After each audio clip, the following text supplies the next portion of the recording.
थानाय गोजौ फरायसालिनि थासारिया माबायदि? BTR एकर्डनि 6.3 दफा बायदियै गं 10 कलेजखौ प्रभिन्सियेलाइज खालामनाय जाबाय।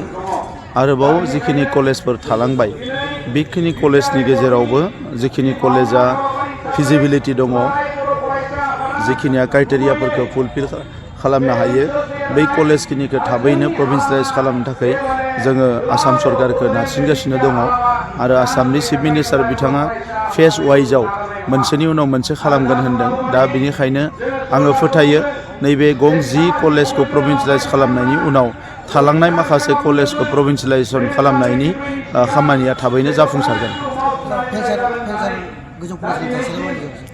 गोजौ फरायसालिया माखासे आपग्रेड खालामनाय जाबाय आरो दायो गोजौ फरायसालियाव बर' बिजोंजों फरायनायनि हाबाफारियाबो जागायबाय।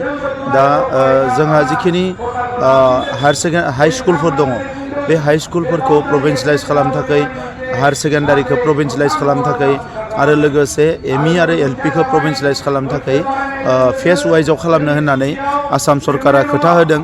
दा बेनिखायनो जोङो दाखालि जोंनि जि फार्स्ट फेज गं 10 कलेज प्रभिन्सियेलाइज खालामनायनि रिपर्टखौ आसाम सरकारनो हरनानै नेक्स्ट हायार सेकेन्डारि हाई स्कुलखौ प्रभिन्सियेलाइज खालामनो थाखाय जोङो आपिल खालामगोन।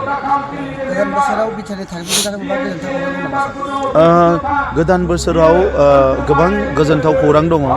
बिनि गेजेरावनो गासै 1216 इलेमेन्टारि फोरोंगिरिफोरनि एडभार्टाइज जानो थांगासिनो दङ आरो 1664 सेकेन्डारि फोरोंगिरिफोरनि एडभार्टाइज जानो थांगासिनो दङ आरो लोगोसे 3000 निख्रुइ बांसिन जोंहा थार्ड ग्रेड फोर्थ ग्रेडनि एडभार्टाइज जानो थांगासिनो दङ आरो लोगोसे 141 हायार सेकेन्डारिनि साबजेक्ट टिचारनिबो एडभार्टाइज जानो थांगासिनो दङ। दा बे गासैबो पस्टआव 6000 निख्रुइ बांसिन जोंनि लाइमोनफ्रा साख्रि मोनगोन BTC एरियायाव। बेयो लाइमोनफोरनि थाखाय जोबोद मोजां खौरां आरो जोंनि BTR गभर्नमेन्टआ फैगौ 16 तारिखनिफ्राय जानुवारिनि 100% इ अफिसा सोलिसिगोन।